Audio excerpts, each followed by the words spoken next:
Welcome back to Washington, and let's be candid, a beautiful day to vote. Amid frenetic voting scenes and reports of vast turnouts, I was out early this morning in Northern Virginia, and I've rarely seen a mood like it.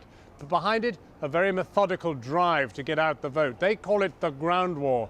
I've been out to look at it. Virginia, swing state, autumn sun, incidental fire brigade, and a truly vast turnout.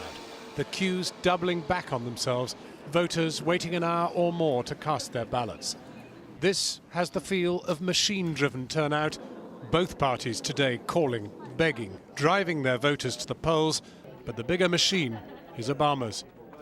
We're just calling to encourage you to get out and vote today. We're in Falls Church, Virginia, and there are some 70 such centers in this state alone.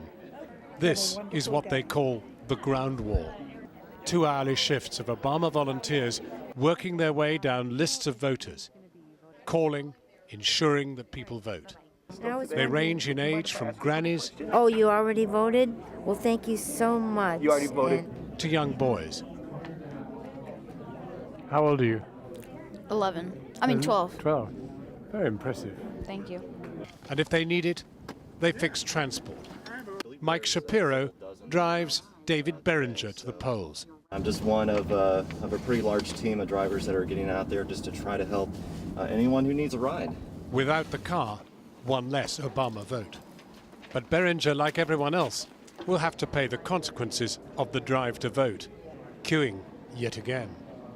Outside, a volunteer Obama lawyer is on station in case of irregularities. It's very close in Virginia. It's a very important state, and for that reason, the campaign has tried to have legal representation at every polling place in the state. The queues are still there now, and if Obama does win today, it will be down to the most formidable get-out-the-vote machine most of us have ever seen. We are joined now by Jonathan Rugman, who's with Mitt Romney in Boston, by Matt Frye, who is with President Obama in his home city of Chicago. Matt, is he playing basketball yet? You bet he is, right now.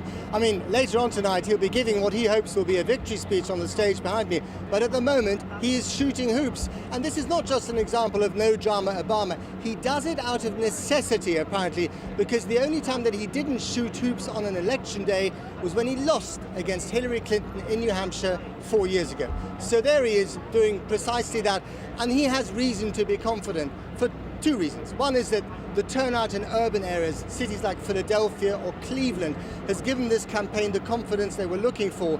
And secondly, they have much more information, much more data on voters than even the best pollsters do. And that data has been telling them consistently that this thing has been moving in their direction. There is one caveat, though. They'll be looking very closely at the margins, especially in states like Virginia and Ohio, where the polls close in a few hours from now.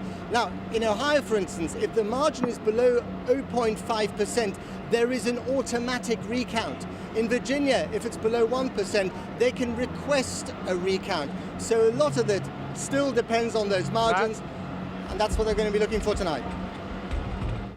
Matt Frye in Chicago. Now, Jonathan, your candidate has been continuing to campaign. That might suggest a slight concern about losing. Yes, I think that's true, John, but they are still preparing for a party in Boston behind me. Mitt Romney says he feels very, very good about his prospects. He says he feels great about Ohio, where we've just had some pictures that have come in within the last hour of Mitt Romney meeting his get-out-the-vote volunteers in Ohio. Yes, you're right, it may be a desperate ploy to be electioneering on election day itself. He's even been filmed eating a hamburger, which I can tell you was a quarter pounder with no cheese, but with chili and a baked potato on the side. I think the probability is that Mitt Romney has not won this election, but it is just too close to call, and I'm not going to do that. Jonathan Rugman, and now you can keep up with developments through the night via our website, channel4.com, but we'll be back tomorrow at 7. Till then, that's Channel 4 News from Washington and London. Good evening.